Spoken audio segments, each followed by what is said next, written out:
mbokk yi foo leen ba di nekk ñu ngi leen di nuyu di leen ziar ak ndokkeel di leen baal wax di leen baal xamata mbégte des fi ci kàttanu borom bi nañu ko baaxoo saas nekk ci waxtu wile takkusaanu Alfayda version politique ñuy baaxoo kon dal ñi nga xamante ne dañuy yëngatu ci wàllu wi fekk baa ci diwaanu Kaolack ak réewum Sénégal ngir càmbar la nga xamante ne moom moo di suñu réew du Sénégal ak ci anam gu mën doon mën ko teg ci yoon Waly Madia Seck féete ci machine bi ci réalisation bi El Hadj Ibrahima Gaye tey ji la nag ñi dalal Kabou Dieng doon njiitu Karimiste yi ànd dooleel Karim Wade mouvement googile maa ngi lay nuyu sëñ Kabou. waaw auzu billaahi mina sheytaani rajiim bismillaahi rahmaani rahiim alhamdulillahi rabbil aalamiin di kontaan di am mbégte bu baax a baax di nuyu sama xarit sama copain sëñ Assane maa ngi lay ziar bu wér.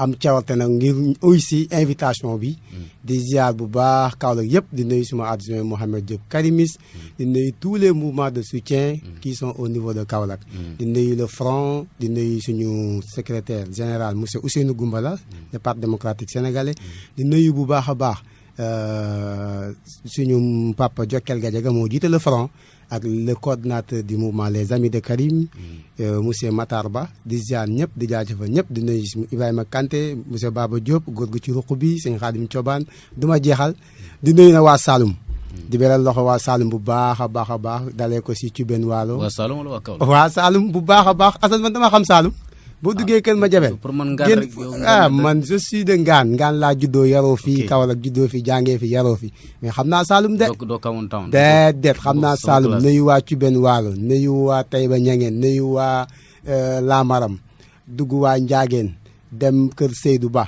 dem fa dugg Kaffrine waa Nganda dugg nuyu communauté rurale bu Mbëlëb sama adjoint dëkk Mohamed Diop xam naa Saloum de Assane. yow loolu boole ñooñu. laa ilaaha illallah yàlla dafa dogal. ñun bu ñu bàyyee njàng. bu ñu bàyyee njàng te neexu doon sax suñu papa. mais li yàlla dogal. ngeen dugg l'école kay ñu dugg si àll bi dem def comme affaire yi nawetaan nooy dem bay boo demee ñu jàppale surga ngay liggéey yàlla xam na ne. man mi di wax ak yow. dama bay surga.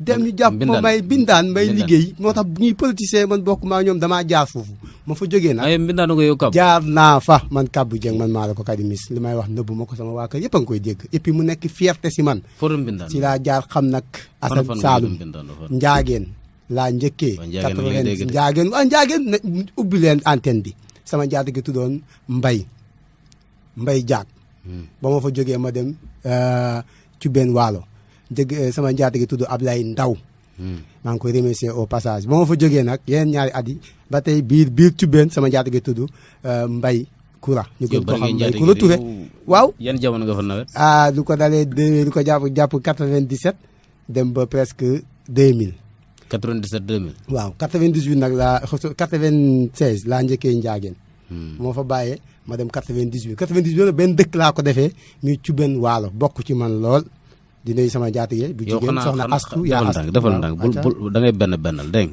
yow xanaa boobu da nga doon womat quoi waaye daaloo tee machine Assane dama dem bay seet du bëri de waaw mais dama dem bay xam nga man 90 teel a dund coono rek teel a dund coono rek ñeme ko lool nag yàlla ba ma fa déggee 2000 ñu dem nag dugg diwaani Gambie yàlla dogal ñiy liggéey foofu nekk fa commerçant boutique mbagg waaw bañ a def boutique mbagg jaay naa boutique mbagg de commerçant waaw boutique mbagg laa njëkk a def naa ko xoolal 1 an def table di jaay ay dàll 6 mois doog a am boutique te man balaa may dem lu gën a jafe Assane bi ma bàyyee jàng fii soobante bii nii man def naa fi kii ambulant waaw mais moment boobu samay parents dañ ma waxoon ne ma maanaam tu es trop jeune et puis soobante xam nga dafa amoon benn dayoo léegi nag si laa génn bu ma génne man ne ndëgal affaire nawetaan yi samay copain affaire de guerrier la boo newut guerrier doo si dugg yow da ngay dem bindu 7 mois ñu fay la ay 60 000 75 000 loolu yëpp pour gëm sa bopp rek bañ a am kenn maanaam bañ a xoolee kenn bëti may ma ñun duñ yàlla dogal nañu nag wax dëgg teel nañoo dimbale suñu papa si wàllum dépense ak yooyu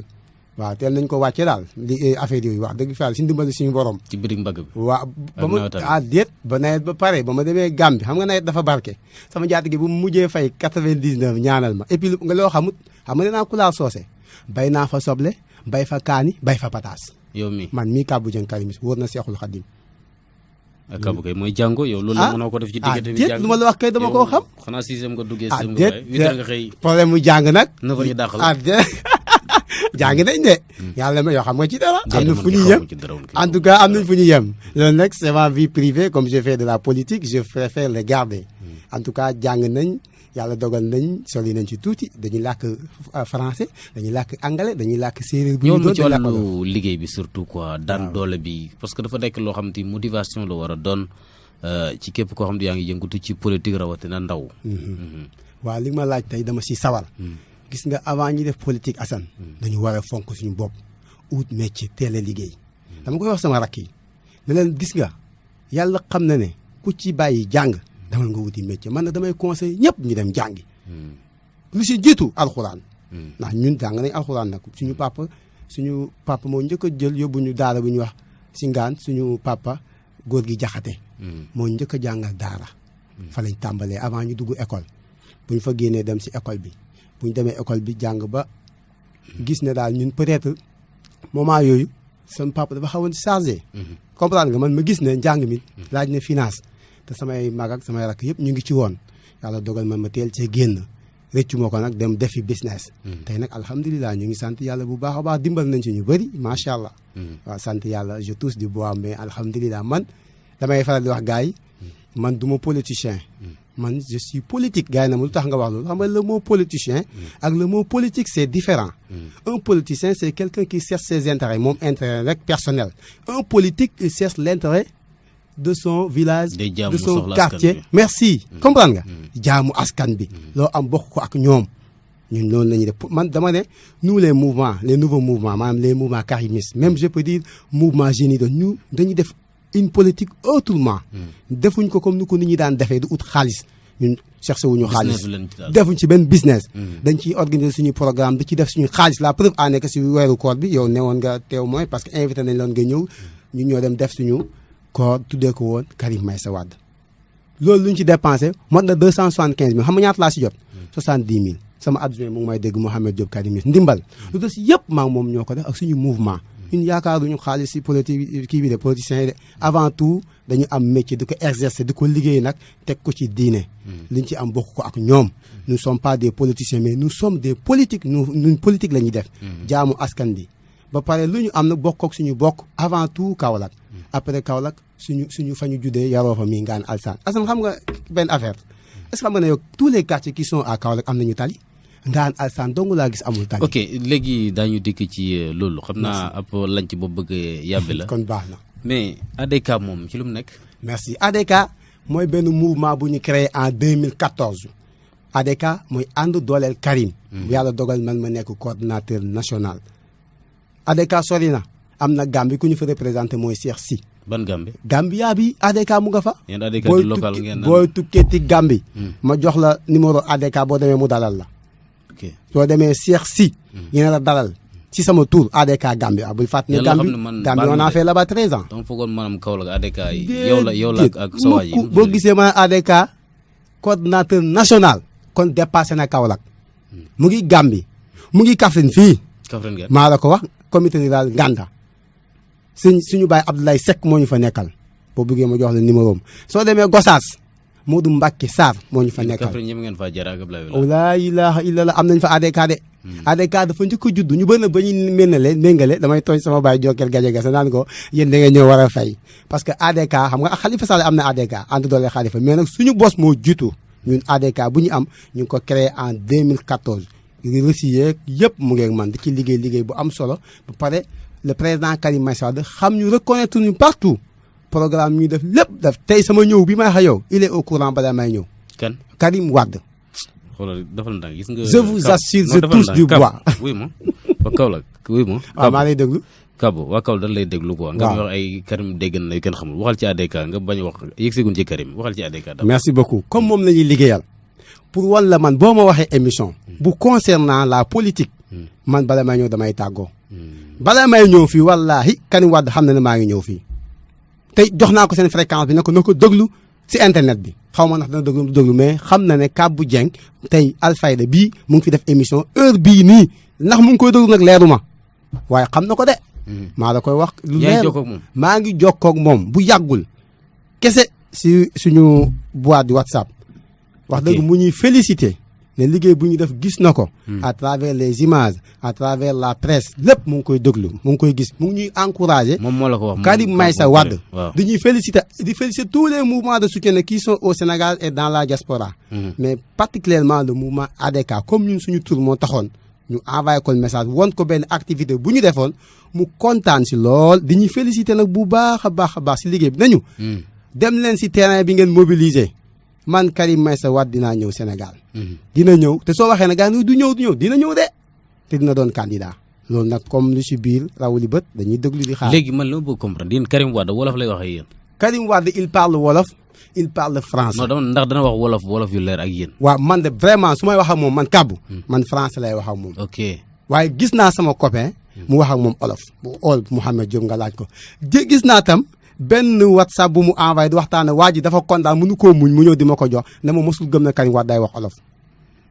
su ma dama ko bu may ñëw nii dama ko maanaam yéex kii quoi jox ko pour mu envoyé ma audio Karim Wade olof nga teg ko. ñëpp déglu ko envoyé bu fekkee mën nañu ko envoyé danaa la ko lijjantil. nga ñu teg ko nit ñi déglu xam ne Karim Wade dégg na olof de ñu naan Karim Wade dégg olof wallahi ñu ngi def erreur ba Karim Wade ñëw Sénégal nga xool bu fekkee dégg olof dana leer. waaw Kabou. maanaam Karim Wade. xam nga loolu da nga ko teg suñu loxo ndax dana ñëw ak du ñëw. incha allah dina ñëw. ñoom léegi xanaa kon ADK bi moom léegi ànd daaneel Karim la comme que du ñëw. ADK mooy ànd dooleel Karim. ñun Karim Wade la ñuy liggéeyal. ànd daaneel Karim. déedéet. parce que Karim du ñëw. Karim moom dina ñëw. bu soobee suñu borom. kooku moom naa la ko wax nga teel koo xam. heure bu muy ñëw nag duñu ko wax suñu stratégie la te bii ñëw aéroport dana fees bëgg nañoo mobiliser plus de 4 millions ou 3 millions de karimis ñu ñëw pour tertu ko. dañu bëggoon le retour de son papa Karim Wade am lu ëpp loolu te Karim Assane dafa am la am te ni wax dëgg fa la ñu bëri bawuñ ci xel. Karim Wade am na te ni tey mën naa ne Abdoulaye Wade papaam amu ko su ma waxee nit ñi dañ ma laaj lu tax Karim Wade man laa gis politicien bi politique ñu tëj la kaso ay nit di la liggéeyal Assane ay nit def ay mouvement de soutien ñu jël seen xaalis di ko ci def te yow joxoo ñu dërëm benn dërëm joxuñu ko yàlla rek a tax ñuy wax ñaata mouvement de soutien ñoo nekk Sénégal ak dans la diaspora ñiy def seen lancement ñiy def seen i activité politique di jël seen xaalis di ko ci def man mi du wax ak yow xam ni mu toll bés bu set ma woote si rajo yi bés bu set man ni dugg si Facebook dugg lépp di ko liggéeyal ngir moom te joxuma dara xol bu set wecc nag laa koy defee ak bëgg yàlla maanaam kii buñ ko teg rek coono buñ ko teg ak njiin luñ ko jiin ñëpp tuumaal buñ ko teg daal si gàttal ma bëgg yàlla feeñal ko benn bés. am na it ku ma ne du doon mos a doon président ma ne ko déet sëñ bi yow doo yàlla. mu waat ci salaatul faatiha ma ne ko man de du ma ci waat. jox na ma numéro ma bind ba ma ko bindee léegi ça fait 1 an 6 mois. maa xam turam yëpp mais du ma ko wax si rajo bi maa ngi ko bind di ko denc. bés bu yàlla dogalee Karim Wade lu ñu bëgg mu nekk président de la république du Sénégal dinaa ko woo ba mu lee ma ne ko sëñ bi li nga waxoon seetal nooy def am na mbala amut. doo yàlla suñu borom rek moo xam kii falu ak ku dul falu. waaye ñun am nañ yéene liggéeyal ko ba yàlla teg ko si réew mi mais diw day falu fal fos mbaa du falu man kooku du ma ko wax parce que loolu erreur la. te nag damay faral di wax ne l'erreur est humaine mais persister toujours dans l'erreur elle est diabolique. moi Kabou Dieng Karim waaw. léegi mouvement bi nu mu tëddee nu mu toogee jamono jii. bon mouvement bi fu mu toll nii. yaa ngi wax yéen a ngi ko tasaare ci Saloum ak affaire yooyu loolu la. comprendre Espagne sax am nañ fa kenn xam nga waxuma ko. Espagne. Baye Niass Touré moo ñu nekkal Espagne maa ngi numéro. lu leer laa lay wax maanaam ñun nu ñu ko defee comme dañ ko emaloon suñu biir maanaam fii si Kaolack ñu waxtaanee comme mouvement bi moomuñ ko yàlla dogal rek nag ñu teg ñu fa. ñu xam waxtaan ak adjoint Mouhamed Diop Karimis borom xel bu yaatu bi macha allah sawar lool sama jàmbaar bi. lépp looy def si mouvement ADK defe naa Mouhamed Diop moo koy njëkk a yëg. gis nga tey la preuve en est que bu ñu may invité damaa xëy moo ma njëkk a woo na ma DG woo na la. pour invitation ma ne loolu de neex na ma. ma toog tuuti rek DG woo ma. pour wala ne Kabou Dieng Karimis boo ko soxlaa pour mu gën a gaaw da ngay consulter Mouhamed Diop Karimis. ban moom sama waa ji sama adjoint bu mag bi macha allah. gis nga kooku dafa dem ba sama soxna bu ma soxlaa mu woo ma nekk see iti ma lay xëeñoo ma lay téléphone bi fay Mouhamed moo may woon ne ma soxna si nangam. kon xam ku ma jege la. baadu la wor. déedéet macha allah Saloum la xamul wor. ku dëggu la ku baax a ngi noonu. man ne daf maa noppal.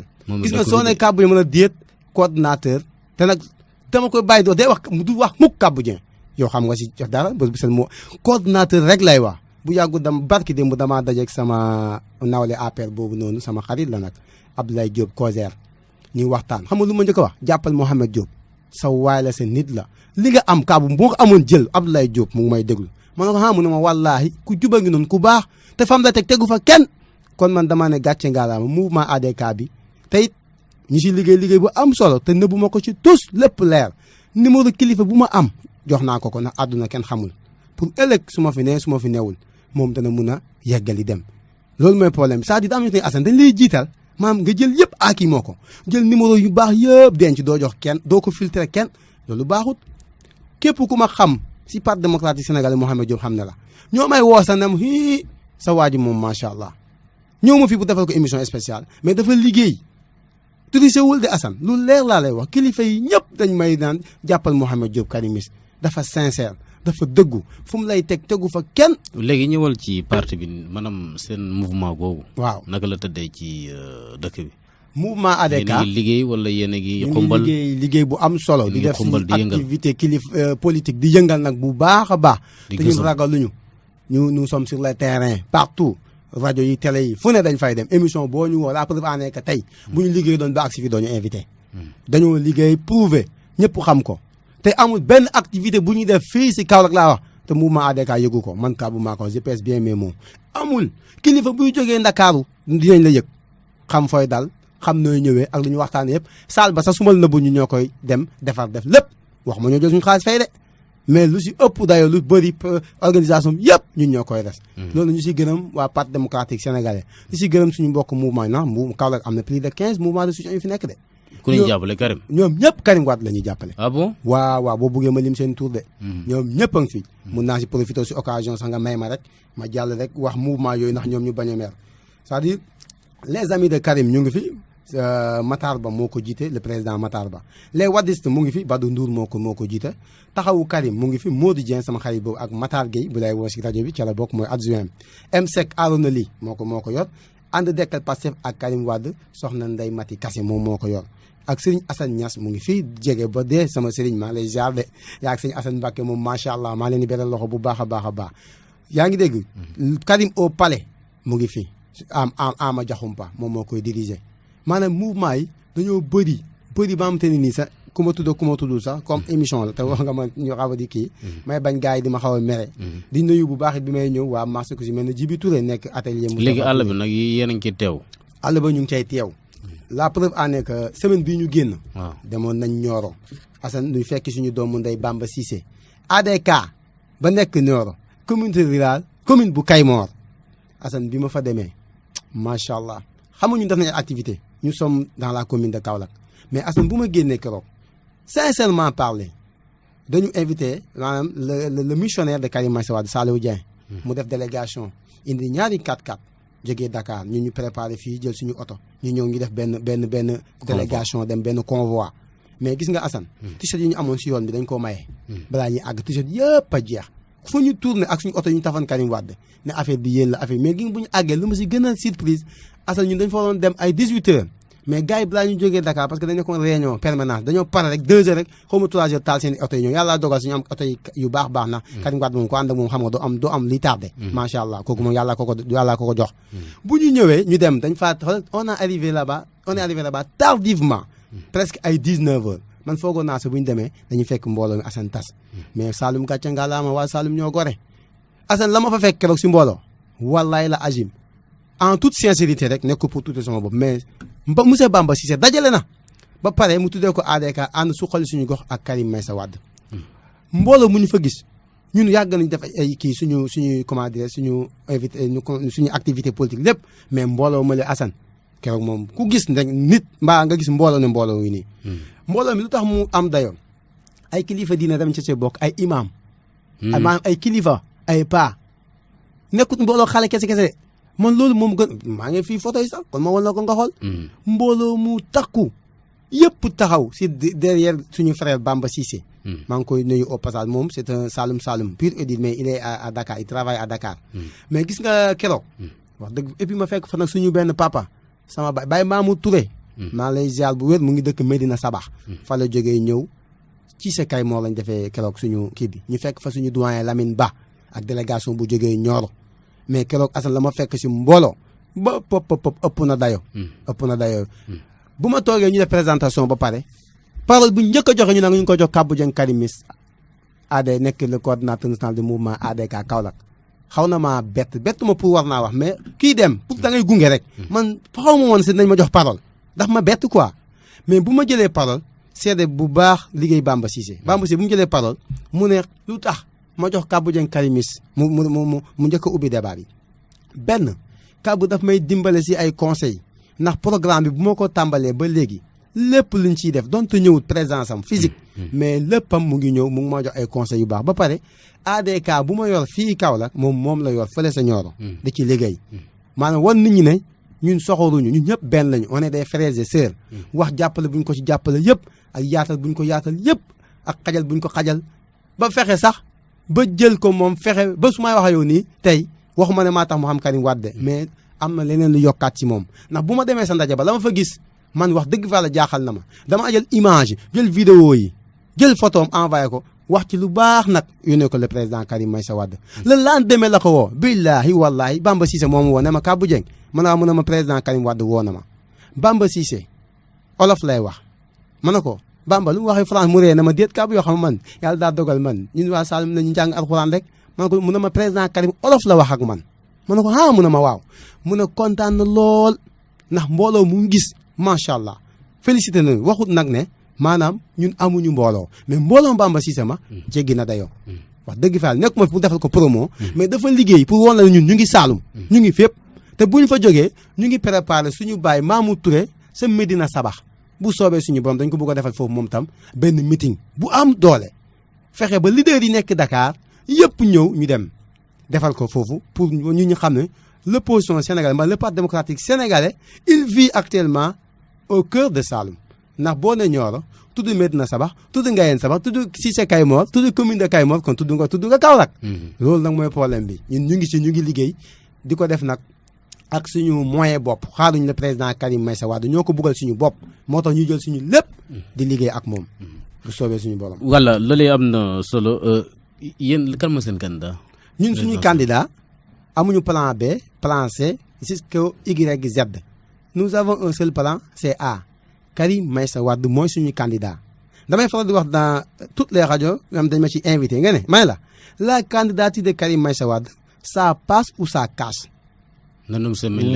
waaw ba pare nag pataas bu tàng la waa ji xamul nu mu koy defee de benn Karim Wade mu ñëw si dëkk bi arrangé wul Macky Sall Karim Wade ñëw si dëkk bi mu jàpp ko tëj ko arrangé wul Macky Sall ndaxte doo mën a jël Khalifa Ababacar Sall tëj ko si kaso bi jël Karim Wade tëj ko si kaso bi tension politique boobu Macky Sall attanu ko na ma nit ñi baal na man du ma président de la République de xamu tax man depuis mu jeexal 5 ans waxatuma ko président da nga may dégg sama débat Macky Sall rek lay wax parce que moo ñu promettre woon nañu 5 ans lay def juróomi at defu ko moo ñu promettre na sama rakk du ma ko fal par décret fal na ko par décret jox ko suñu xaalis 200 milliards budget mooy Aliou Sall mu téye ko moo ñu ñëwoon fii dig ñu 265 quelques milliards si Kaolack gisuñu dara defu ko li ma gis de mooy kër Mariama Sarr bi may ñëw gis naa ñu ngi koy tabax de teg nañu fa étage loolu de gis naa ko si Kaolack luñu tabax mais gisuma leneen luut yi ñu wax ñii yëpp c'était les projets de Wade financé par Wade balaa mooy dem dëgg nag gàcce ngalaama nit moom buñ la bàyyi dara foo nga def mais nit ñi xaaruñ ko woon sax si ay tali xam nga luñ ko xaaroon mu defar jikko yi de rendre la justice sénégalaise mu équitable ñu loolu lañ ko dem xaar mais tey vraiment lu bëri daal Macky Sall yàqu na ko man nag comme respecté wut 5 ans yi mënu maa respecté mukk naan dama koy président de la République te nit ñi ñu def benn amalgame. léegi waxal ci seen candidature bi. suñu candidature Karim Wade ça passe ou ça casse amuñu plan B amuñu plan C d'ailleurs aujourd'hui même dégg naa sax la presse di relater des de l'intoxication ba am te ni ça c'est de l'intoxication ay député Touba bind nañ pour def suñu plan B Madické Niang ñun benn plan la ñu am Karim Meïssa Wade même suñu parrainage bi bu soobee yàlla le parti démocratique sénégalais demain dafay def comité de directeur à Dakar à la permanence de Lamine Badji suñu fa jógee dañuy def lancement du parrainage vendredi su ma jumul le 14 dinañ commencé gis nga tey t-shirt Karim Wade bi laa sol asal mais tuuti ma sumi ko bi may ñëw xoolal fu ma tourné ñu ne da ngeen di parrainé kaay am ma ne ko non pas encore jotaguñu ay fichier ñu ngi xaar ndigalu parti bi bu ñu joxee ndigal pour ñu ñëw nañ def parrainé bu soobee suñu borom te xoolal ñun soxlawuñu ay 53000 de Assane dañoo bëgg a woon Sénégalais yi ne lu tax Macky Sall nanguwul candidature yi Karim Wade nanguwul tam mu bind liste électorale c'est parce que dañu bëgg a dajale plus de moom la neen 3 millions laa wax ñun lu ko ëpp lañ bëgg a téye pour won nit ñi ne ñun comme ñun nous sommes majoritaires dans ce pays signature yaa ngi nii am nañ lépp te kon mënuñoo ñàkk a dem élection kon ñun bu ñu demul élection Karim Wade nangul ñu ko kon élection du am parce que nous sommes majoritaires loolu lañ lay wax ñun affaire parrainage du suñu problème bu ñu jógee suba sax mun nañoo lu ñu soxla mun nañ koo am mais nag jël Karim Wade di ko xeex jël Khalifa Babacar Sall di ko xeex ngir am deuxième mandat du jàll là ça ne passera pas affaire dictateur dañ ko war a passer nous sommes dans un pays de droit et de démocratie chacun est libre de choisir son leader ma ne anglais day faral di wax benn wax anglais yi les anglais disent what goes around comes around nit ki lu mu def rek subaa loolu lay am loolu nañ koy bàyyi xel bu baax a baax te nag les Sénégalais ne sont pas dupes les Sénégalais sont bien réveillés pour faire face à ce régime dictatorial de monsieur Macky Sall duñ ko may dara duñ ko may toq léegi nag ñun ñu ngi lancé appel à la population sénégalaise aux chefs religieux les khalifas généraux ne leen dañu bañ ëllëg oto ma nag xeex oto ma guerre dara am ñu ne nii mala opposition nangam na non opposition sénégalaise c'est une opposition objective nous sommes des Sénégalais comme Macky Sall gënuñoo bëgg réew mi jàmm rek lañ bëgg suñuy soxna ñoo fi ne suñuy papa suñuy yaay ak suñuy doom ak suñuy nawle mais bu bëggee jàmm nii mu defee élection yi mu bëgg ko doxalee du dem demaguñu mais tension bi dafa bëri wax na parrainage ñu bañ mu forcé ñu ko mu ñëw Karim day ñëw mën a du bañ ñu bind ba pare mën a bind bi baaxut mu forcé ñu ko ñu dem cour suprême na mënut a àtte cour bu nekk si réew mënul àtte kon ñu tas ko ana na njëriñu cour ba nañu wax dëgg Karim Wade il est légitime pour mu présenter wu nekk candidat mais yow da ngay dem si xare mbala jongante nga ne diw jàppal ma kii jàppal ma kee ndax ma mun koo dóor jàpp leen tànk yi takk leen loxo yi ndax bu mën a yëngu su ma ko fuusee rek mu daanu ñu jox ma ndam loolu du yoon élection Sénégal sans Karim Meïssa Wade sans Khalifa Ababacar Sall c'est une mauvaise élection man Kabou Dieng maa la ko wax amul njëriñ boo gagné woo démocratiquement damay nangu rek suñu kilifa boobu sëñ Modou Kara Mbacké nee na moom Macky Sall lay jàppale ànd na ma ak moom loolu la mu ne ànd naa ak Macky Sall waaye fu mu ànd ak Macky Sall mooy na bàyyi Karim Wade mu ñëw bokk na génn Khalifa Ababacar Sall ñuy bokk su boobaa bu gagné ñu xam ne gagné na démocratiquement ñëpp tàccul ko waaye nañ waxante dëgg waay loolu mooy dëgg loolu mooy yoon mais Macky Sall du ko def parce que nee na bu leen bàyyee ñooñu dañuy daane régime am te moom deuxième mandat jaral na ko lu ne jaral na ko bakkan jaral na ko lu ne te fu mu toll nii ñu may wax ak yow nii parrainage bi ñoom ñu ngi si commencé def xaalis as na yënga loolu parrainage bi def na ci 2 milliards la preuve en est que tey yéen wax ngeen ko son ministre conseiller la Coumba Arona Coumba Ndoffène Diouf am na benn dëkk bu mu dem commune de Mbadat Mbar mu ne ku fa gën a parrainé mu jox la 1 million 500 mais ça c'est l'achat de conscience loolu jënd la pour nit ñi nekkuñu ay jur mbala ay mala bañ nañu jënd na sénégalais ak sénégalaises yi am dayoo nit ki da nga xool na nga sa ngoot bu ko jaay boo bëggee Khalifa Ababacar Sall demal nga parrainé ko boo bëggee Karim Meïssa Wade demal nga parrainé ko boo bëggee Idrissa Seck demal nga parrainé ko boo bëggee Macky Sall demal nga parrainé ko mais xaalis bu mu la tax a jaay sa ngor nañ waxante dëgg loolu mooy lan parrainage nga génne 2 milliards ba pare ñu ne ñun dañoo bëgg a wàññi maanaam bi suñu élection yi lu ñuy def si ay financement dafa ëpp mais c'est faux année bulletin unique moo gënoon yomb doo ci fene dara yow parrainage nga def ci 2 milliards te ñun pareegul en attendant campagne bi ñëwagul Assane seen i oto yi rafet ak seen i nama xam nangam Assane dañu waxante dëgg budget Sénégal attanul loolu na waa ji seetaat boppam bu baax mbala Macky Sall na xoolaat boppam xoolaat ay conseillers man daal li ma koy digal mu bugg pour réew mu am jàmm parrainage bi su ma déggaloon da koy teg fële comme xas na ko ba indi fii ba dugal ci 2 milliards dootu ko fa teg ñu ne dañ ko fekk si bu dajalee 1 million ñu dajalee 2 millions ëpp ñu gën ñoo liggéey day dugg si àll bi ñu dugg si àll bi kese xaalis lay wone nit ñi Sénégalais ñoom doofuñu nañ jël sa xaalis lekk ba pare dem sa mbañ gàcce ga attention nag Assane yow nga parrainel ma est-ce que xam nga taxut nga woteel nit mën naa parrainel ba pare dem woteel keneen loolu da am na nañu bàyyi loolu nit ku ne nañ ko bàyyi mu dem xool choix am def parti bu ko neex mu dem parrainel ko loolu mooy dëgg ñun PDS amuñu dërëm bu ñu jël di ko jox nit naan ko am parrainel ñu te dañ koo jéemul nag te bu soobee suñu borom bu ñu jógee rek nit ñi xam ne jóg nañ te dañ la li ma la wax nii dañ ko bëgg a am plus de 3 millions et quelques pare nañ signature ñu won leen ne yéen ñun ñoo leen gën a taxaw kon nag suñu candidat Karim Wade dafay ñëw day bokk bu leen neexee bu leen naqaree réew mi nag dañ bëgg mu am dal si boobaa kilifa diine yi ñun at nañ leen nañ jóg ñu wax ak Macky Sall moom réew mi dañ ko jox dong na ko président nga waaye il n'est pas un roi ñun nekkuñu su royaume dafay leer na jox nit ñi seen àq jox leen seen gëdd mënoo nekk si réew yow na yow yaa fi nekk ba kañ te heure bii nii def leen seen sondage man à travers seen émission tombu bés bi dama ci def sondage bu amee 100 personnes yu woote Assane 90 yëpp am nañu Macky Sall defal lu ma lay wax seet ko def ko sondage loolu sondage la boo benn oustaz daf ma ne moom da wax dëgg defut politique mais dafa am lu mu seet ndax jamono Abdou Diouf bi mu daan daf ko fekk jamono Abdoulaye bi mu daan daf ko fekk man ne ko mooy lan mu ne boo Abdou Diouf waree daanu boo demee si garage yi boo demee si restaurant yi nga dem si carte fu nit ñi di carte nga dem si marché yi place publique rek si gàttal mu ne fukk yoo jël juróom-ñett yëpp dañ ko contre mu ne lii moo daane Abdou Diouf lii moo daane Abdoulaye Wade te lii la gis nag si Macky Sall waxut ne day daanu waaye lu mu gis bu fekkee loolu soppeeku dañut Macky Sall waru mun a am premier tour te nag danañ wax benn affaire premier tour moom bu ñu ko gëm la bu ñu ko wax dégg naa waa ji def na 54% ba pare kii moo ñu ko nu mu tudd le journal si la sama xarit comment dire Pape Alé Niang mu ne Macky préparé na 54% ba pare nañu xool élection ya ñun duñu leen may dara dinañ dem ànd ak ñoom si bureau yi xool bureau de vote yëpp ñu wote ko toog ñu compter xayma ñu yóbbu duñ leen may dara ñun ak ñoom ba fu mu yem bu fekkee nag ne bëgg nañ jàmm kese jàmm dox Sénégal Macky Sall mënut a gagner premier tour c'est impossible man seet naa ko fu ne dugg naa sondage Facebook dugg naa sondage WhatsApp Messenger Twitter mais mënumaa gis du passé 34%. donc analyse politiquement dama ko lu ma lay def nii analyse objectivement laa lay jox ba mu te ni xoolal ay service de kii ñoo koy def te moom day def analyse xam na ci dara. sondage yooyu wane na ne Macky Sall mënul jàll premier tour buñ bëggee nag réew mi tàkk nañ ne Macky Sall jàll na premier tour. man Kaba Dieng Karimis maa ko wax c'est inadmissible et impossible que Macky Sall gagne les élections au premier tour c'est impossible mënut a nekk te nag bu ñu demee deuxième tour le candidat de l'opposition que ce soit Karim Wade ou Khalifa Sall ou d'autres personnes l'opposition de manière générale dañuy foncé wu si kooku kon si boobaa dañu xool ne lii lu war a mën a daane Macky Sall la yan yàlla def nag mu nekk ñun suñu candidat Karim Meïssa Wade.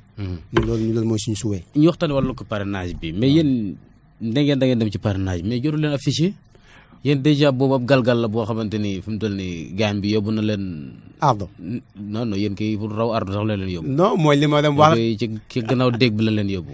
non xam nga réew mi nañ ko seetaat. sénégalais nañu yeewu.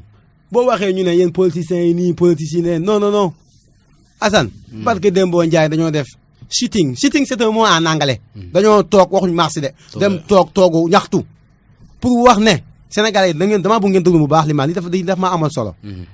ñu ne Aly Ngouille Ndiaye man Aly Ngouille Ndiaye sa laa ko tuddee man Aly Ngouille Ndiaye. munta def élection parce que moom dafa far ku ànd ak Macky Sall ba pare ne moom dina def tout. ba ku faral Macky Sall mu jox la sa carte nga dem woote. dinaa def tout ba ku bëgg a dem woote ji Macky Sall ma fexe ba nga am ay waruwaay dem nga dem woote ji Macky Sall kooku mën nañu ko jox élection ne ko kaay nga organiser. mais c'est le responsable moo doon wax. duñu ko def de Macky Sall duñ nangu Aly Ngouille Ndiaye Abdou Diouf dafa génn woon ut une personne neutre une autorité neutre mu organiser ñu gagné ko démocratiquement mu dem Abdoulaye Wade def ko mu dem moom mënuñoo di ñuy forcer Aly Ngouille Ndiaye duñ ko def tey moo waraloon suñu site bi ñu ne fichier électoral bi ñu ne ñoom dañ ne ñu fi toll si 6,5 millions ñu ne jox leen ñu fichier électoral bi ñu xool comme yéen da ngeen ko am te ñu ne yéen ñooy dem jongante règlement yëpp benn la war a doon le règlement intérieur nga denc ko ne doo ko jox kenn léegi Assane imaginer ñun ñu dem def parrainé am exemple 2 millions de signataires ñu ñëw présenté ko ñu ne ñu yéen ñu ngeen indi woon ñëpp foole leen new nekkuñ ci liste bi ñun nañuy def ñun lii la ñuy xeex pour population bi xam ko mun ñoo dimbale Aly Ngouille Ndiaye duñ nangu mu organiser ñu élection ndax Macky Sall la àndal fichier électoral bi dañ ko war a gis xool ko xam ñu si nekk ñu si nekkul mais ñoom ñu ngi ko denc nangu ñu ko jox kon seen 54% yooyu Ali Pape Alé Niang wax kon dëgg la si ñoom te nag bu ñu bëggee jàmm dëkk bi am jàmm ñun jàmm rek ni si jàmm ñu xëy waxuñ ci dara yàlla xam nañ jàmm rek lañ bëgg buñ na Macky Sall gagné na premier tour mënut a ne c'est impossible loolu mënut ne et puis maa ngi lancé ñun Saloum Kaolack fii xasuma kenn Saloum laa comme yéen fi laa juddoo fi laa yaroo nañu bàyyi lépp lu ñëw pouvoir ñu jox ko te duñu defal dara Saloum lañ la am tey bu ma xëyee Assane pour ma ñëw liggéey si yoon bu ne bët naa fa di tëbak ak jàll fu ma daw rek gis ndox wëññeeku fu ma aw gis ndox wëññeeku loolu du yoon xoolal dugal marché Kaolack marché central bii nii ñun ñu am nañ maire yi fii Mariama Sarr lan la ñuy defal man gisuma ko moom xam naa ñemewul mbala yabuñu sax ñun Kaolack waay mandaam jeex muy taxawaat naan day laaj Kaolack kooku moom xalaatu ko. kan Mariama Sarr. ah ñemewu ko.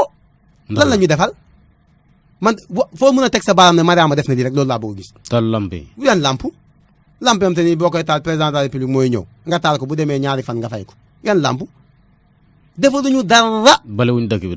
bale man xoolal daan naa gis sa bu muy doog a gañe. sa gox seet wecc xaw ma.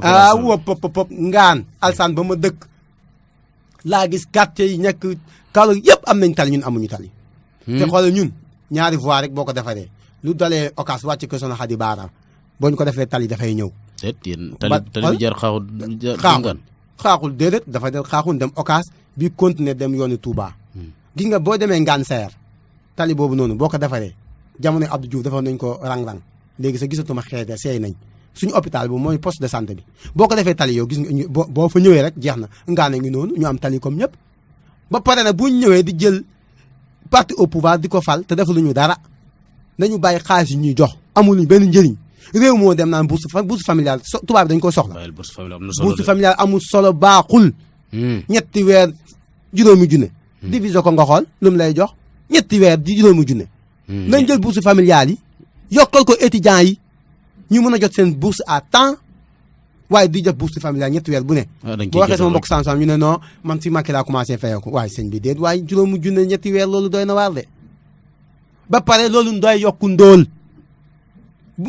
bu couverture maladie universelle amul njëriñ. dafal ndànk kàbb yow juróomi junni ñetti weer léegi ak kër bu fa juróomi nit amee juróomi junni ak juróomi nit mais loolu gars 125 000. Attention nag kër bu am juróom-ñetti bourse familiale. amul kër bu ne benn nit lañ fay jël. waaye bàyyi li te du kër yëpp de. gi nga bourse familiale. man bourse familiale. ci àll bi la dëkk de. Assane man àll bi gën a ma cee dëkk sama yaay waa Saata Waali la. au passage maa ngi leen nuyu sama mbokk yaay. Saata Waali. Ndofane wal jaxal Likkeem ñëw Mbadaxun gii. jàpp Mbuleem ñëw Xelkom Biram jàll nele ñooñu ñëpp xam naa ne ba ci cakalaar. attention de Assane. man damaa xam Saalum de. Kaolack gii nii dama fi juddoo yàlla fi xam fi. dem fa. bourse familiale boo bokk si ñoom doo am. man gis naa ko bokkoon bourse familiale jagle gii jagle ngóor parent la ci man. bañ xamee ne bokkut APR dañ ko nangu dem jox ko keneen ko bokk sa APR. nii politique la ñuy def c'est de la politique pure politique. wan ma ko am bourse familiale mu bokk si opposition bi génn ko defal enquête yow journaliste nga.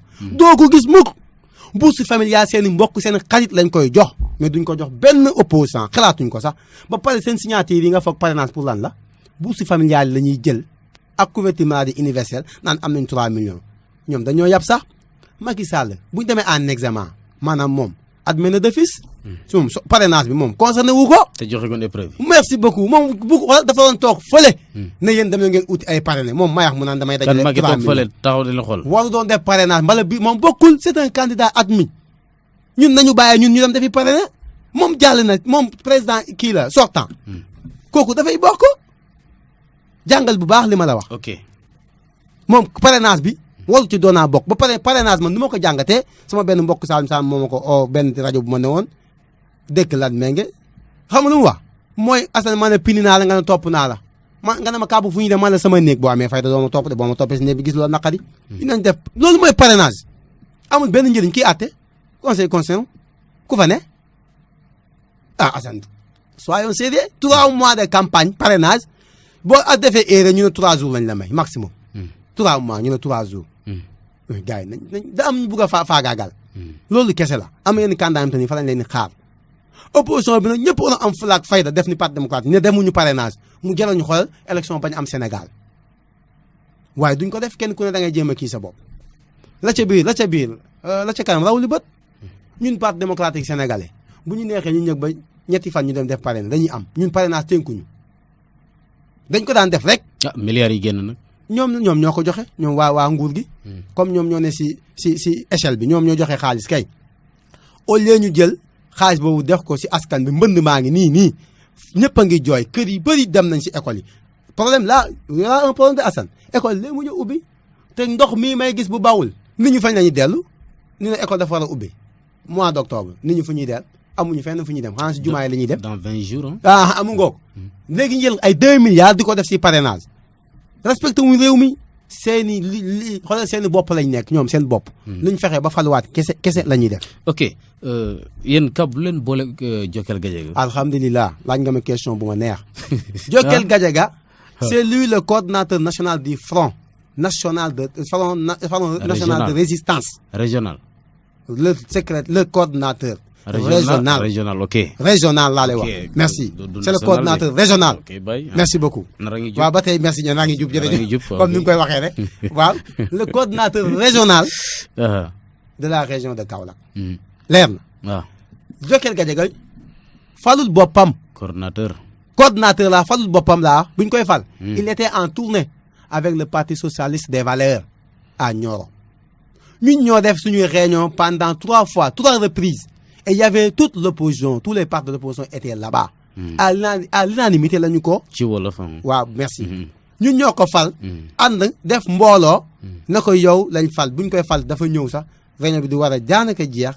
conclure rek a desoon si lañ ko doog mu ne ñu ne waaw te fal bi tam dañ cee waxtaan ba juboo parti bu ne yónnee nga woon sa nit mu teewal la. def nañ organisation def nañ 3 réunion ba ci ñeenteel ba lañ doog a fal bureau. buñ ko defee defe naa ñëpp ci kontaan. lu tax ñu fal ko tam nekkuma fii di tëggal Papa Jokal ay sabar.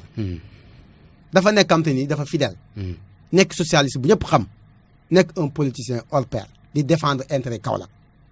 yaa ngi dégg ba pare nag amul lu ko li fi jaralul. maanaam xeex bu ñu xeex Macky Sall jaral man bu ma jaralee ñeent fukk ba jaral na ko juróom-ñaar fukk. te moom mag la.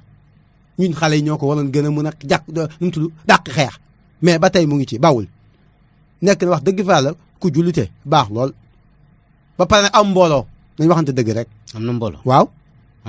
le parti social des valeurs moo fii Ousmane Tanor Dieng dee na fi di. koo dégg fii kuy représenté Ousmane Tanor Dieng wax ma ko. des valeurs. mais vert kese Ousmane Tanor Dieng dee na. bu ma tudd turam sax. ndax damay dégg mu naan Khalifa yéene ma ko lii dama ko bëggoon Ousmane Tanor Dieng lu mu wax si Khalifa c'est faux nga baal ma na si terme bi. man damaa bëggoon rek jubal affaire yi. su Khalifa Ababacar Sall ñaata at la def ak Ousmane Tanor Dieng yow da nga xam nu mu toll. ñu jàpp ko si kaso bi dégg nga Ousmane Tanor Dieng dem seeti ko. muy taxaw fi naan yéene ma ko kaso waaye waxul dëgg waay. c'est faux c'est archi faux su sañoon Ousmane Tanor Khalifa Ababacar Sall sa dee si kaso bi. du génn loolu nag du am léegi Jokal Gadiaga ñu ñoo ko def coordinateur régional. ànd ci ak parti yëpp. man soo gisee may parce que man je suis dans le cellule de la communication. si front bi foofu laa féetee li may xam naa ko. amul dara lu front bi di def man te duma ko yëg. di ci saluer bu baax suñu maman Ndeye Fatou Niang AJ/PADS moom mooy adjointe bi. y avait ma ne opposition bi de manière générale ñoo daje ñu waxtaan nit nag di ñàkk ay kii xam ne dañoo nangu dem ba ci biir am ñu ne kii te nag ba ñu paree xam nga dafa nañ assemblée fii. daanaka général ànd ceeg le mouvement boobu nu ma neexee ñoo àndoon fal Macky ñooy àndaat folli ko divisé par notre frère Tamsir Sall. am mouvement boobu da la neex. oui parce que ñoom dañoo am fayda am fulla xam ñu ne ñoom lu leen Macky Sall diggoon ñëpp defu ci dara respecté wu ci dara comme ñoo ko faloon ñoo koy folli ñu ànd nag ñu ñëw ñu def ak ñoom et puis ñoom dañ ne. est-ce que mouvement boobu bi ñëw. mouvement bu tëddee ñëw wala génn gee ñëw. mouvement ba te keroog bañ ñëwee. bopp yeeg génn bañ ñëwee ñun dañ leen defal xolal ñun xam nga si biir permanence bi si biir gars yi dégg naa ñëw bëri wut de. attention mouvement ba. ñoom base ba ñoo ko feesal balaa ñun front bi di ñëw ñoom parce que ñun dañ ne comme ñoom dañ ne dañuy ñëw pour indi seen mouvement ñoom wax dëgg fa ñoo organiser seen lépp dañu wax ne suñu dëgg. base ba man balaa may ñëw boog man daanaka ñu ma fa njëkk bëriwul bu ma génnee sax gis base bi damaa tiit ñun daanaka suñ gars yi suñ biir duñ am fuñ toog. ok dañoo mujj delluwaat ay 16 li may wax ni y avait votre journaliste là Cheikh Tidiane Diagne. il était là-bas. laaj ko dolli nañ plus de 216 te avant loolu plus de 216 mu ngi fa ñu doon yeneen 216 ñu toog ko ba mu fees ma xam ne ñun fu ñu nekk dafa jege tali te bu yàggee dañuy jël station kooku noonu bu waaji tey comme dafay liggéey. ñu mujj emale ñenn ni ku wax ma ne dimbale ma nga taxaw yàggul. noonu lañ ko defee 2 heures de temps mu jeex ñu dem ñu wax li ñuy wax tënk ko ñoom ñu ne ñoo àndoon fal Macky ñooy ànd folli ko. te nag mouvement boobu dafa composé des hommes de valeur.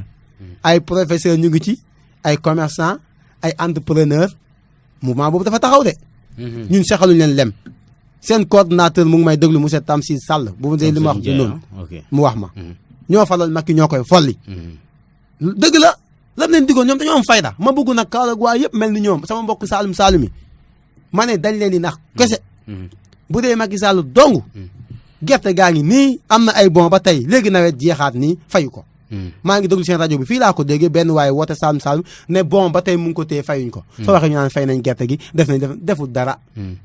tey nax nit ñi rek dañuy dikk ci wàllu bilan bi. waaw Kabou da nga féetee ci ndaw yi di yëngatu ci wàllug politique. waaw ndax nga gisee ndaw yi ci Kaolack d'une manière générale moo xam ñi féetee ci opposition bi moo xam ñi féetee ci pouvoir bi ndax ñi ngi wane fulla ak fayda ci seen bopp ngir mën a yegg fu kawe. alhamdulilah loolu tam question bu may sawar tontu la. di ci profité rek. ne ñun comme la nouvelle génération nu ma koy waxee. ñun wax dëgg gàcce ngalaama ndax tey ku ci mel ne Ibrahima Ndaw APR. sama xarit la duma ko nëbbu. Ablaye Diop sama xarit la. Mbaye Soxoma sama xarit la. yaa ngi dégg ñooñu ñun ak ñoom amuñu benn problème dañuy daje dañuy waxtaan te kenn ku ne xam nga parti bi nga far kon damay ne. ngala bu ñu fexee politiciens yi dañuy utiliser dañuy dugal si xam te ni arrangé wuñu gis nga futur maanaam suba dafa am solo man bugguma mel ni politiciens yi xam te ni dañuy wax waxeet ku ci mel ne Souleymane Ndéné Ndiaye mun naa ko tudd au passage. moom rey na boppam ba pare. moo waxoon ne ku fi transhumé nañ jël fetel na la pëw moom kon dee na ma ne ku mu romb kaw rek del sa bakkan bi nga fàtt ko. parce que Souleymane Ndéné Ndiaye néew bi dox la. moo wax ba pare na waxeet. façon yooyu duñu ay exemple suñu réew mi buñ leen topp. buñ xool ci ñooñu nañuy jël am te ñu ay référence lañ ñu leen topp buñ ñu kenn xeexloo ci mbedd mi ba pare yow doo gëm li nga ñuy xeexloo gëmoo ko sa doom du génn sa rakk du génn sa dara du génn du ma ko def. buñ ñu def politique ba am te ni dañ koy def politique businessman ut xaalis. avant tout nañu liggéey kenn ku ne na nga am loo exercer wu yaa xam sa métier soit nga am na nga yëngu ci dara daal boo amee loo yëngu asan kenn du la yab. yow man da nga mës a dégg sa affaire ay xaalis politiciens yi ñàkk fayda yi. amul kenn ñemewu ko. parce que yàlla dogal na man am na su lu may yëngu maa ngi koy jàpp mu tuuti mu bëri maa ngi ci faj samay soxla. sama njaboot kenn xamul leen dara sant yàlla. nit da ngay am fula am fayda ñun nag jubóo nañ am nañ benn maanaam yàlla def na ñu booloo. bien que kenn ku ne nag bien vrai kenn ku ne am nga sa parti. mais ñun duñu xas kenn. wax naa ko fii keroog seen antenne bi. seen problème mu cogère boobu noonu. bokkuma fa sax waruma ci kii. mais dama ne sama frère Ablaye Diop ak le frère Youga Sène de Kahone. nekk leen benn ngeen waxtaan ngeen def ni ñun ay jeunes lañ bu ñu nekk fii di xuloo di xeex et puis nañu xeex si intérêt Kaolack. bañ a xeex suñuy intérêt personnel suñuy poche. buñ xeexee noonu. te bi ma ci génnee Ibrahima Ndaw xam nga woote na si rajo bi seexalu ma ko lem. keroog bu mu waxee ne ma man montre bu mu takk. maa ko jëndal may ko. vraiment ça daf maa choqué woon. bi ma koy def billaay bëgg ma mu wax ko rajo. mais bu ma daje daf ko wax la daan demee ñu daje. ma ne ko li nga def man neexuma mu ne ma danaa ko wax parce que yaa ko def ku def lu baax ñu wax ko. ma ne ko merci mais bëgguma woon loolu. te moom te ndaw il est de APR. ndaw yi moom RAS quoi. non ndaw yi moom. rien à dire. ñun ñëpp benn lañ. wallaay la agim amuñu problème li ma yor tey bu ko Mbaye Soxama soxlaa ma jox ko Mbaye lu mu yor ma soxla ko mu jox ma. bu Youga Sène sax xaw ma ko mais lu ma yor tey mu soxla ko ne ma Kabou Dieng Karim mën na ko am. ba ci Ablaye Diop ñun ñëpp benn lañ. ak ci ndaw yi ba ca ndaw yi gis nga Alpha Séni bu PS. parce que Demba Ndiaye ñoo toog di waxtaan ma ak moom. benn lañ PS des valeurs nag laa wax ma PS wante ñu ay jaam lañ. ña xam te ni góor lañ. ñu am ñu ay jeunes. waaw amuñ ay pa yam te ni màgget nañ 75 ans la ñu dee yàlla baal ma. PS bii mooy des valeurs ñoo fi ne ñun boobu lañ xam. ñun ak ñoom dañoo def benn front. pour xeex li fi ne nag pour ñu xeex ko foog ñu am fulaak fayda. am jom am fit. combat bi ko amul fit bu ci bokk. lu fi jëlee Macky Sall ko amul fit bu ci bokk. parce que gi mooy. moom dictateur la. mayul kenn dara. lépp forcing et puis je lance un appel aux forces de l'ordre. Nous avons une armée républicaine. armée bi Macky Sall moomu ko. que ça soit clair. ma ne yéen policiers yi. gendarmes yi. nous sommes des frères et sœurs. bu leen nangu benn pouvoir di leen utiliser. contre seeni frères ak seeni sœurs ngeen la ñu doon ay lacrymogène. lacrymogène est xanaa benn 100 francs lay jar. man jaaxal na ma de. ñoo ko njaay rek ñu sànni lacrymogène yomb na de. nañu bàyyi loolu ñun ñëpp ñoo bokk réew mi. te nag Macky Sall mi nekk fi tey mu yàgg mu yiix daf fi jóg keneen ñëw te yéen da ngeen fi nekk ba faw ndax yéen dañ leen a soxla. lancement boobu laa leen dem wax pour ngeen xam loolu. buñ leen kenn jël ay bali fetal di leen ko utiliser ngeen dem si askan wi di leen rey parce que nous sommes des Sénégalais comme vous. na ngeen moytu loolu. les forces de l'ordre man ñoom loolu ñoom laa leen ébee ñu bàyyi seen xel. ñoom nañuy taxaw pour l'intérêt du Sénégal. bañ a taxaw pour l'intérêt Macky Sall. loolu du dëgg du yoon. dañ ñu bàyyi ñun bu ñu manifester Assane ñu yoruñu jaas yoruñu paax suñu loxo lañu ak suñuy portable mais manifestation boo ko organiser moo gën a neex a kii que ne manifestation boo aaye gis nga saa boo ko organiser man am na sama benn waay dafa ne sax d'ailleurs manifestation bi organiser moom du ci dem parce que du am valeur du bëri nit mais gi nga boo ko aaye ñëpp a ci pojox ndol bande yeeg ñëpp def lu ñu war a def man moo doon président de la république ku bëgg a manifester rek mën na ko defal comme ni ko Abdoulaye daan defee takkal sa morceau bu xonq nga dem def sa manifestation ñun on est maanaam ay responsable lañ duñ yàq duñ toj duñ def dara dañu manifester rek wax lu ñu naqari dem Aly Ngouille Ndiaye du organiser élection fii si électoral bi dañ ko war a gis parce que ñun ak ñoom ñoo war a jongante Assane loolu jar na jël ay lacrymogène di dóor jàpp responsable bu mel ne Mamadou Diop Decroix di ko yëkkati ba ci kaw di tëj ay Oumar Sarr ay nu mu tudd ñoom Déthié Fall yooyu mais loolu lan la ñun dañ nekk ci dictature wala qu'est-ce qu'il y a Sénégal xamul lii ñun jàmm lañ xam kii nag du ñëw ñu élire ko mu ñëw fi diñ jaay doole doole boobu ñun ay ndaw lañ comme moom rek lum ñu jaay ñu jënd ko moom président du ma wax président nekkatu président 5 ans waa weesu na Macky Sall laay wax le secrétaire général de APR lum ñu wax rek ñu fekk si ko ay di ñu xoqatalak du ma may di kenn nga justice bi ku fi taxaw di juge di magistrat laa wax de nga woo àtte la wax te àtte ñu wax la ko ne la lii dañ laa utiliser moo tax nga àttee nii au passage je salue nag les bons magistrats am na magistrats ñoo xam ni dëgg fa la macha allah da leen jaral sax ñu démissionné dañ waxante dëgg amante ni Assane lu xaalis bëri bëri mënoo leen jënd seen gis nga valeur waaye maa gëm valeur waaye Assane wax def ko lii du intérêt réew mi du ma ci dugg dafa am solo waaye ñu jox la justice dafa rëy de yow daal lu président wax rek nga ne gongo ñun amul benn procès bu ñu gagné si Macky Sall amul te du mos a am ba kañ bu yàggee na dañuy fippu taxaw ak ñoom jaay leen suñu bakkan fu mu yem neex jàmm nag la ñuy woote jàmm moo tax ma ñëw fii jàmm dafa neex de mais bu bëggee yor nit ñi si dictature ñun xamuñu loolu ana Yaya Jammeh ba noonu Gambie demul man bés buñ ma woowee na ma keroog na ma Yaya Jammeh dañ koo gagné ma ne leen mukk mënul am man mu noonu Gambie gis Yaya Jammeh gis cortège Yaya Jammeh la ilaha illallah ana mu tey renversé wuñ pouvoir la mu dem ku ko gagné un businessman xasuma ko de mais maanaam la mu foogoon bu foogee ne Karim Wade moo ko remplacé ak Khalifa Ababacar Sall mu ne leen du ngeen fi bokk am na fu ko yàlla préparé feneen kuy ñëw bu yóbboo mu xam loolu bu baax a baax na wootee jàmm ñu fekk si ko si jàmm bu wootee xay ñoo ko ëpp fuuf te nag gënuñoo dëkk si réew mi yàlla nag moo ko fal ñu nangu ci mais dañ ne président boo ko nekkee da ngay respecté say kaddu lu mu ñu wax dindi dafa bëri 25 ministres toxal na ko juróomi at toxal na ko 250 milliards keroog joxewu ko lu mu wax te defu ci dafa bëree bëri est-ce que sax yow bu gagné bii ni nga foog day laaj ci 3e mandat kii ma gis ni kii non Assane yow tey day na waar kii billaahi moom mut bu gagné bii nii day waxaat damay defaat 3e mandat loolu nag bu ko askan bi seetaan jox nañ la benn demoo mënoo da ngaa tële mais 3e mandat mën na nekk yoon moo koy may booba gisoo xam nga li may wax kon mu ngi ñëw ban yoon mais waaw 2 mandats de 5 ans renouvelable seul kon mais kon 7 ans yi bokku ci gis nga yéen a ko wote n'est-ce pas ñun oote wuñ ko de c'est possible mosu nga référendum bi mën na nekk man amul dara lu Macky Sall di woote man Kabou Dieng ma bokku ca yàlla dogal na man 2000 laa commencé voté mosuma voté beneen parti bu dul parti démocratique sénégalais sama nu mu tudd waay sama deret moo ma ko mayut sax nag pour wax la dëgg rek gis nga bu ñu jëloon Yawou Dial teg ko teg Macky Sall man Yawou Dial lay bu bokkee parti démocratique sénégalais man moom lay voté man loolu laa gëm man damaa ne si parti di ci liggéey di topp nag structure parti bi comprendre nga da ngay am ay éthique am loo gëm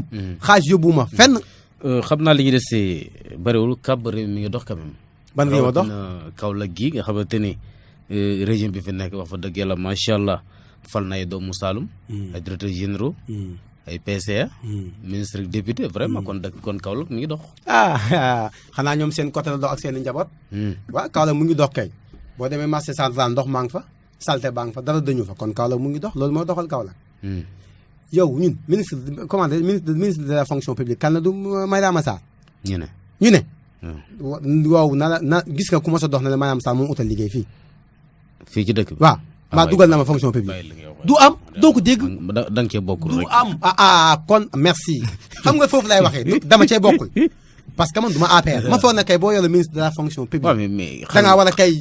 xalangul dañu suufee. non gis nga Assane. man nag gi nga politique bu gars yi def man je suis contre. mënul jël waa Kaolack yëpp dugal leen fonction publique foo tourné gis Saloum Saloum mais ngi dul Saloum Saloum kon nan la ñuy demee. waaye ma ne. affaire yi réew la. même bu ma contre Macky Sall. te yàlla dogal ma am maanaam comment dire waaye pertinence bi. yaa ngi dégg am dayoo ba war nañ maa mun a jël ne la kay liggéey. mais xam nga lu ñu wax. kii kay nu mu tudd waay. opposant la. loolu du yor réew.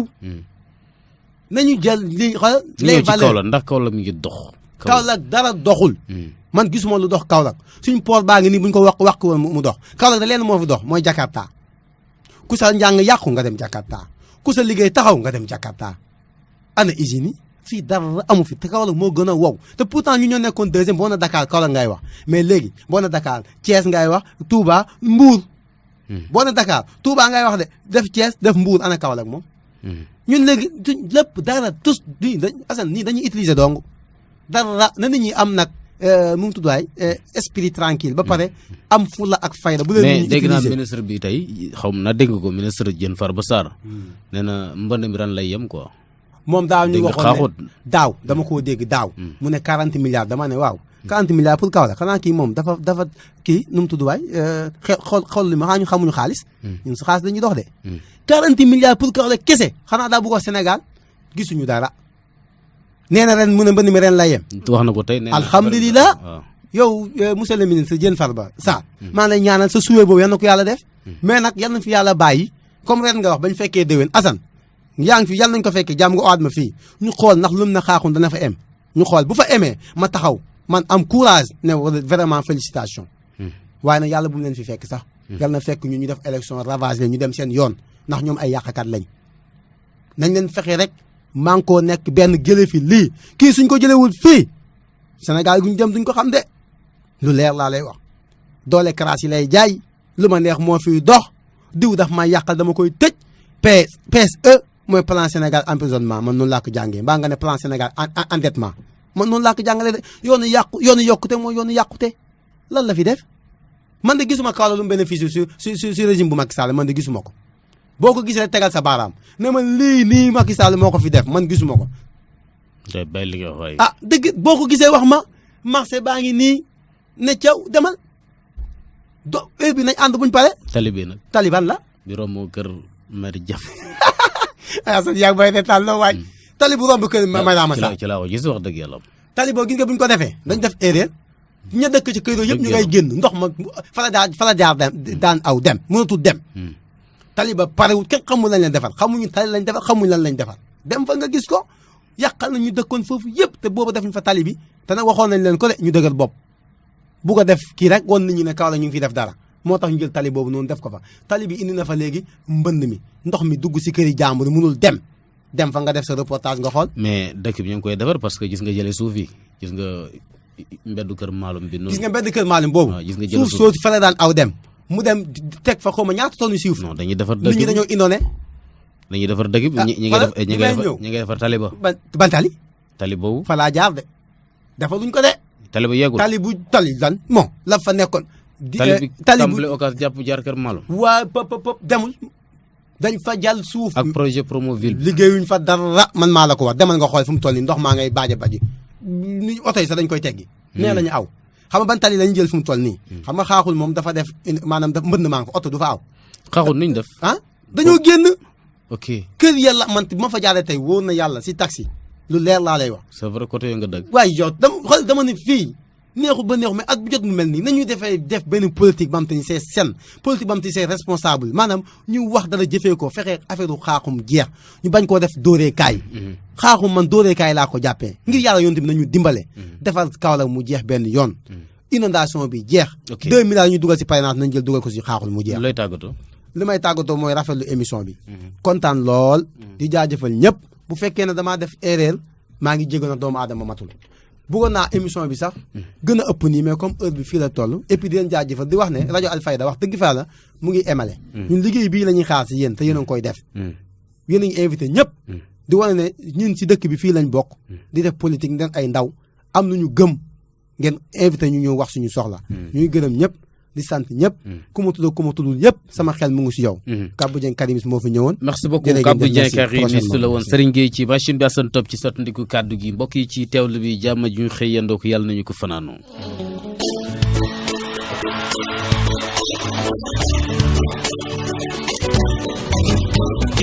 ku ne dangal sa waay